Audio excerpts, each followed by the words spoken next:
Assalamualaikum warahmatullahi wabarakatuh. Pada kesempatan kali ini kita akan belajar tentang jaringan penyusun organ. Kalau pada pertemuan sebelumnya kan kita sudah belajar ya tentang jenis-jenis jaringan pada tumbuhan, ciri-cirinya, letaknya, dan sebagainya. Nah, untuk kali ini kita fokus ke organ-organ pada tumbuhan monokotil dan dikotil. Jaringan penyusunnya tuh bedanya apa, seperti itu. Ini ya yang kita sudah bahas kemarin ini, dan ini akan kita bahas di pertemuan ini. Kita langsung saja ke jaringan yang pertama, yaitu akar monokotil. Di sini kita lihat ada jaringan epidermis. Epidermis ini ada selalu di permukaan baik akar, batang maupun daun ya. Kemudian kolenkim ini merupakan jaringan penyokong. Masih ingat kan bahwa ciri-ciri jaringan kolenkim itu penebalan selnya tidak merata. Nah, ini penebalan selnya tidak merata, maka disebut kolenkim. Lalu ada silem dan floem. Nah, ini silemnya dan ini floemnya. Letak dari silem dan floem ini berselang-seling. Silem selalu lebih besar daripada floem ya. Lalu ciri khasnya ada endodermis. Endodermis ini adalah kayak selapis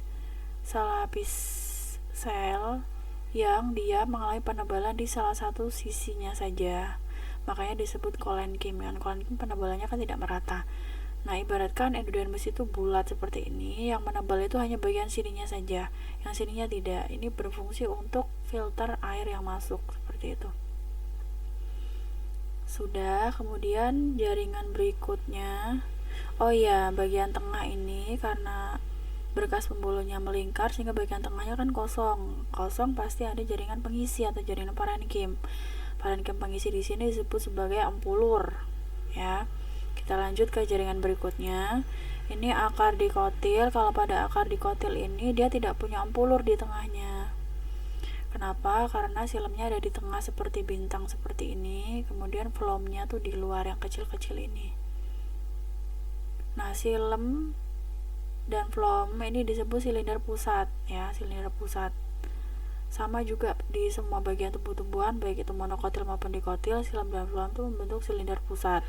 Nah, di luar dari silinder pusat ini ada yang namanya perisikel. Perisikel ini pada akar dikotil berfungsi untuk percabangan akar. Nanti dia akan membentuk cabang-cabang akar. Dia letaknya di luar silinder pusat, di bawah korteks. Nah, ini adalah endodermis juga. Endodermis ya.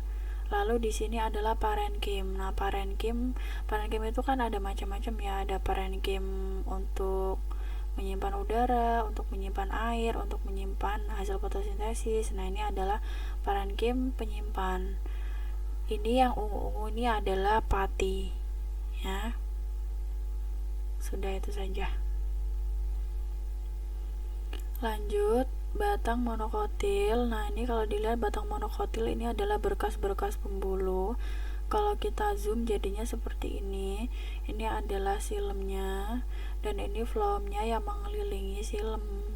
Ini ada lubang-lubang udara juga ya, seperti wajah. Nah, berkas pembuluhnya ini tersebar. Sedangkan yang lain-lain ini adalah jaringan pengisi atau parenkim ya. Ini ada jaringan epidermis. Di semua permukaan tubuh pasti ada epidermis. Kalau masih ada epidermis berarti dia batangnya masih muda ya, karena kalau sudah tua epidermis ini nanti sudah tidak relevan lagi untuk melindungi jaringan di bawahnya. Dia harus digantikan dengan jaringan gabus, jaringan parenkim. Pokoknya jaringan pengisi itu adalah jaringan parenkim ya. Selanjutnya dikotil. Kalau tadi pada monokotil itu kan berkas pembuluhnya tersebar. Nah, ini kalau pada dikotil berbeda. Dia tersusun membentuk lingkaran. Dan juga ciri khasnya dia punya yang namanya kambium. Jadi di bagian luar ini adalah floemnya, bagian dalam ini silem atau nama lainnya kayu. Nah, di antara floem dan silem ada yang namanya kambium. Kambium ini kalau kalian masih ingat, kambium juga merupakan salah satu meristem sekunder ya, dimana dia melakukan pembelahan ke arah luar dan ke arah dalam. Ke arah luar dia akan membentuk floem, ke arah dalam membentuk silem, sehingga nanti batangnya semakin tebal atau melebar. Sudah. fiber cap skeleran kim phloem nomor 3 ini ya. Oh iya, ini ada skeleran kimnya ya. Selanjutnya daun monokotil. Sekarang kita ke daun. Epidermis atas dilengkapi dengan stomata. Nih, stomata merupakan bukaan daun ya. Fungsinya untuk keluar masuk udara dan air. Jaringan skeleran kim. Skeleran kim ini penyusun tulang daun. Parenkim atau jaringan pengisi. Berarti ini parenkim pembuluh ya. Masih ingat kan bahwa di jaringan pembuluh, jaringan xilem itu ada parenkim xilem, di jaringan phloem juga ada parenkim phloem. Jadi intinya parenkim itu selalu mengisi bagian-bagian yang kosong. Lalu jaringan skeleran kim, nih masih terusan. Ini kan pembuluh itu pasti ada kerangkanya. Kerangkanya yaitu skeleran kim, kalau tidak kolenkim. Makanya tulang daun itu kan lebih keras kan daripada helaian daunnya. Lalu ada kutikula. Kutikula ini pada permukaan atas dan bawah untuk mengurangi penguapan air. Vessel elemen xilem. Nah, ini xilem yang besar ya. Xilem. Lalu volumenya di sini. Sudah, kita lanjutkan ke daun dikotil. Daun dikotil ini ya, ada jaringan epidermis atas, kemudian ada pembuluhnya, epidermis bawah ya, kemudian ada stomata. Stomata ini ada yang di bagian atas, ada yang di bagian bawah, ada juga yang hanya di atas, ada juga yang hanya di bawah, tergantung dari tumbuhan itu tempat tinggalnya di mana. Apakah dia butuh penguapan banyak atau tidak. Kalau misalnya tumbuhan yang butuh penguapan banyak itu tumbuhan air, itu stomatanya di atas supaya dia lebih mudah untuk mengeluarkan air, uap air, supaya dia tidak membusuk karena banyak air. Kemudian ciri khasnya adalah ada dua jenis parenkim di sini ya. Ini ada parenkim palisade atau jaringan tiang. Ini banyak mengandung kloroplas untuk proses fotosintesis, dan ada juga jaringan parenkim spon atau jaringan spon atau jaringan bunga karang maksudnya. Dia juga banyak mengandung kloroplas sehingga bisa untuk proses fotosintesis. Ya.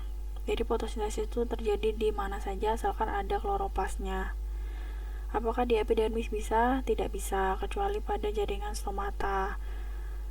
Karena di stomata ini dia mengandung kloroplas. Kalau pada epidermisnya itu tidak. Jadi ini harusnya gambarnya warnanya tidak hijau ya. Ya, tidak hijau karena tidak mengandung kloroplas. Sudah, itu saja.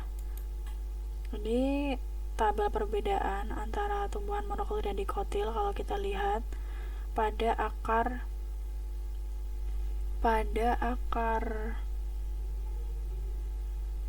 monokotil, xilem dan phloemnya berselang-seling. Sedangkan pada dikotil, xilemnya di bagian tengah dan phloemnya di luar ya, kita lihat. Ini pada akar monokotil kan dia berselang-seling ya, sehingga tengahnya ada empulur. Sedangkan pada akar dikotil dia xilemnya di tengah sehingga dia tidak punya empulur. Phloemnya di luar berselang-seling. Sudah, kemudian empulurnya kalau monokotil punya, kalau dikotil tidak punya ya, sudah jelas ya. Kemudian pada batang letak jaringan pengangkutnya. Jaringan pengangkutnya tersebar, sedangkan dikotil ini berkumpul terus dalam satu lingkaran. Kita lihat batangnya. Kalau pada batang monokotil berkas pembuluhnya dia tersebar ya, tersebar. Sedangkan pada dikotil dia melingkar, berselang-seling, sehingga di tengahnya ada jaringan pengisi gitu ya. Selanjutnya phloem mengelilingi xilem kalau pada monokotil. Kalau pada dikotil phloem di sebelah luar xilem ya.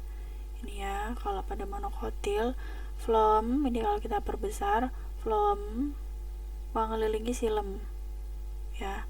Sedangkan kalau pada dikotil, phloem ada di bagian luar xilem. Jangan lupa ada cambium ya. Lalu ukuran jaringan pengangkut berbeda-beda, ukuran jaringan pengangkutnya seragam. Oke. Jadi karena tersebar tadi, jadi ukurannya itu per bulir-bulirnya itu tidak selalu sama. Tapi kalau pada dikotil itu selalu sama. Korteks dan empulurnya sulit dibedakan, kalau dikotilnya mudah dibedakan. Iya, dia tidak punya korteks. Mungkin ada yang masih bingung ya korteks itu apa. Jadi korteks itu dia letaknya di bawah epidermis, di luar silinder pusat. Ini kan silinder pusat. Pokoknya kalau ada xilem dan phloem disebut silinder pusat. Nah, silinder pusat, kemudian ada epidermis, maka ini adalah korteks. Gitu. Nah, sedangkan kalau pada monokotil, karena berkas pembuluhnya saja tersebar, maka tidak ada korteks. Seperti itu ya. Ya, paham ya? Kemudian cambium tidak punya cambium atau nama lainnya kolateral tertutup, sedangkan pada dikotil berkambium ya. Cambiumnya letaknya di antara phloem dan xilem. Ingat cambium itu kalau belah keluar bentuk phloem, belah ke dalam bentuk xilem. Xilem itu kita anggap sebagai kayu ya. Xilem itu kayu. Kemudian memiliki jaringan palisade. Monokotil tidak punya, dikotil punya. Tapi ini jarang ditekankan ya. Ada juga sih sebagian monokotil yang punya. Untuk sifat totipotensi dan kultur jaringan, jadi tumbuhan itu ternyata punya sifat dia bisa membelah, menghasilkan individu yang baru. Nah, itu dimanfaatkan dalam aplikasi kultur jaringan. Fungsinya apa? Untuk bisa memperbanyak tumbuhan dalam jumlah cepat, dalam ruang yang sempit, dalam waktu yang lebih cepat, kemudian dengan dalam jumlah yang banyak, seperti itu. Demikian sekian untuk video kali ini membahas tentang perbedaan jaringan penyusun pada monokotil dan dikotil, dan bahwa ternyata setiap organ itu memiliki jaringan yang sesuai dengan fungsinya. Seperti misalnya di batang ada jaringan penyokong, maka dia fungsinya untuk menyokong, seperti itu. Ada jaringan pengangkut, maka dia berfungsi mengangkut baik itu hasil fotosintesis maupun air dan mineral dari akar. Baik, sekian, terima kasih. Jika ada pertanyaan, jangan ragu untuk bertanya, boleh via WhatsApp, boleh juga di Google Classroom. Sekian, terima kasih. Wassalamualaikum warahmatullahi wabarakatuh.